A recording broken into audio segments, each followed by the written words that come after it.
Basi nakuaje? Safi, niambie. Kwema? Poa poa. Mambo yanaendaje? Fresh kabisa. Unaitwa nani vile? Naitwa Simon. Unaitwa Simon? Hapa tuko sehemu gani hapa? Hapa tuko Kivulini. Tuko Kivulini Mlimani City. Mlimani City. Shughuli yako ni ya kuuza miwa, si ndio? Mimi nataka nijue changamoto ambazo unazipitia kwenye hii biashara, lakini pia ni faida gani ambazo zipo kwenye hii biashara, labda watu wengine ambao hawajui labda siri ya hii biashara. Inawezekana mtu labda anapita hapa anachukulia poa, labda wewe unaendesha maisha yako kupitia hii biashara. Hii biashara ni nzuri kwangu mimi. Ndio. Sawa. Changamoto tunazopitia ni kwamba jiji ukiona kama anataka kutufanyia biashara hapa eneo hili. Changamoto zingine zinapata wateja kama hivi, bila ungeona kauli nzuri na wateja. Ndio. Umeona? Ni kitu gani ambacho huwezi ukisahau tangu vianza hii biashara?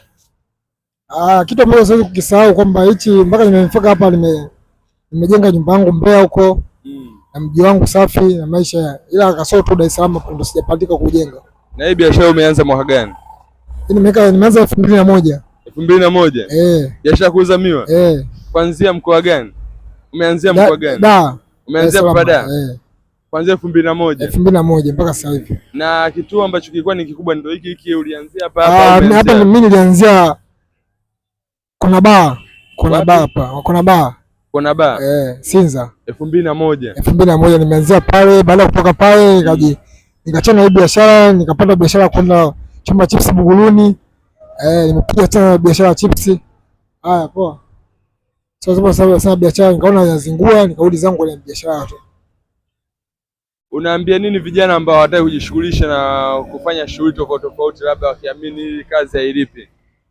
Mimi na imani wajitahidi kufanya biashara, wengine ni waoga kufanya biashara kama hivi. Mtu anaweza kaa ana mtaji wake, anaona biashara itakuwa ngumu, lakini vijana wajitahidi na wafikie kama huu. Sasa hivi serikali imetoa mikopo kwa ajili ya wajasiriamali wadogo wadogo. Je, umeshasikia hiyo? Hapana. Hujalisikia hilo? Sasa hivi serikali imetoa fursa kwa wajasiriamali wadogo wadogo waweze kuchukua mikopo kuweza kukuza biashara zao. Wewe hiyo kauli kama hiyo unaichukuliaje? Au kwa sasa hivi watu wanaokuangalia unawaambia nini kupitia hii biashara? Labda ni changamoto gani ambazo unaweza kukutana nazo ili waweze kujifunza kupitia biashara yako? Mkopo ni sawa, lakini sasa unaangalia biashara yako jinsi unavyoendesha.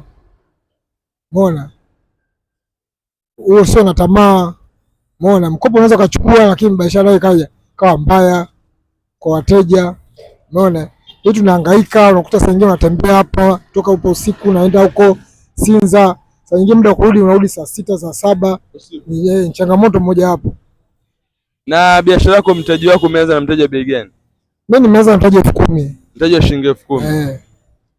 Kwa wale watu ambao wako nyumbani tu wanasingizia maisha magumu, hawataki kufanya kazi, unawashauri nini?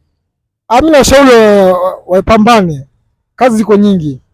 Sawa, unaweza ukafungua hata biashara kuuza pipi, bigiji, yote ni unapata maslahi. Labda kwa watu wanaokuangalia na serikali kiujumla, unatamani wakusaidie nini? Mimi labda waniongezee kimtaji niwe zaidi. Na nitoke zaidi hapa, natamani niwe zaidi ya juu. Ukiachana labda na hii biashara, kuna biashara nyingine unapenda kuifanya au utakuza hii biashara yako? Kuna biashara nyingine napenda kuzifanya nyingi tu. Kama biashara gani? Kama mambo ya kuuza vifaa vya umeme, chaji za simu, protector, cover za simu, natamani nivuke huko. Na kwa watu wasio kufahamu labda wanaweza kukupataje? Mimi kunipata kwangu naishi Ubungo Kibangu. Una simu? Simu ninayo. Unaweza ukataja namba ya simu labda kwa anahitaji kukusaidia? Ina shida 0693910629. Malizia hivyo. Ulisema unaitwa nani? Simon. Simon nani? Simon Paulo Ndinye. Shukrani ndugu yangu. Poa.